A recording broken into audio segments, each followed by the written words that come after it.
నేను 10 ఏళ్ళ అధికారాన్ని నడిపించే వరకు నేను బాధ్యత తీసుకుంటా. ఆ తర్వాత అధికారంలోకి తీసుకొచ్చి నడిపించాల్సిన బాధ్యత మీరందరూ తీసుకోవాలి. ఇన్నరా ఏమంటుండు? 10 ఏళ్ళు నేనే సీఎంగా ఉంటా, నా తర్వాత కాంగ్రెస్ పార్టీని అధికారంలోకి తీసుకురావాల్సిన బాధ్యత మీదే అంటుండు.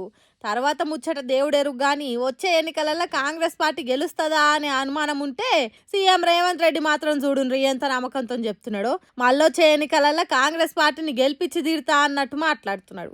ఓ దిక్కు బీఆర్ఎస్ పార్టీ పొద్దున లేస్తే 6 గ్యారెంటీల మీద ఆట ఆడిస్తున్నది కాంగ్రెస్ పార్టీని. అయినా ఇంత ఖచ్చితంగా చెప్తున్నాడంటే ఏ నమ్మకంతో చెప్తున్నాడో ఏమో అంటారు కొందరు.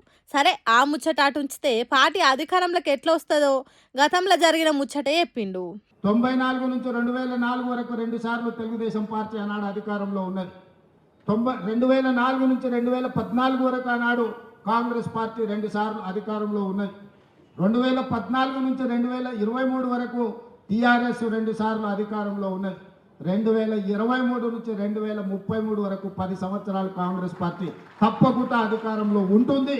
ఇన్నరా, అటు ఉమ్మడి రాష్ట్రంలో ఇటు తెలంగాణ రాష్ట్రంలో ఒక్కసారి గెలిచిన పార్టీ రెండోసారి కూడా సర్కార్లకు వచ్చినాయి. కాబట్టి అదే తీరుగా రాబోయే కాలంలో కూడా మనమే అధికారంలోకి వస్తామనే వాదనకు ఆధారాలు ఉన్నాయన్నట్టు చెప్పిండు.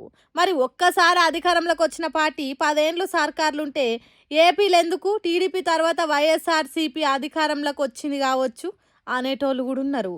సరే, రేవంత్ రెడ్డి చెప్పిన లెక్క కరెక్ట్ అవుతుందా లేక తప్పు అవుతుందా అనేది ముందు ముందు చూడాలి. మీరు సమయం వచ్చినప్పుడు మీరు సిద్ధంగా లేకపోతే బట్టలు డ్రై క్లీన్లో ఉన్న ఇస్త్రీ బట్టలు తెచ్చుకుంటామని అటే పోయినంటే బీఫామ్ మీ దగ్గరికి రాదు. మీరు ప్రజల దగ్గర ఉండండి, ప్రజల సంక్షేమం కోసం పనిచేయండి.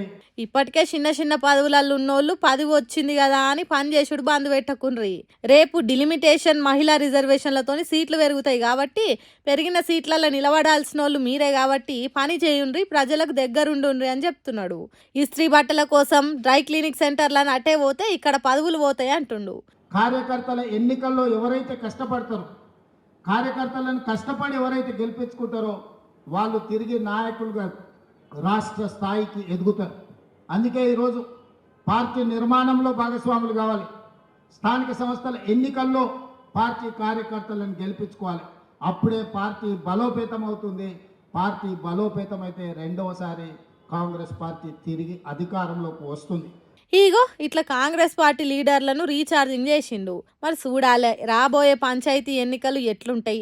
రేవంత్ రెడ్డి చెప్పినట్టు 10 ఏళ్ళు అధికారం ఒక్క పార్టీకే కట్టబట్టే సంస్కృతి ఎన్నేళ్ళు కొనసాగుతుంది అనేది ముందు ముందే ఎరకైతుందిగా.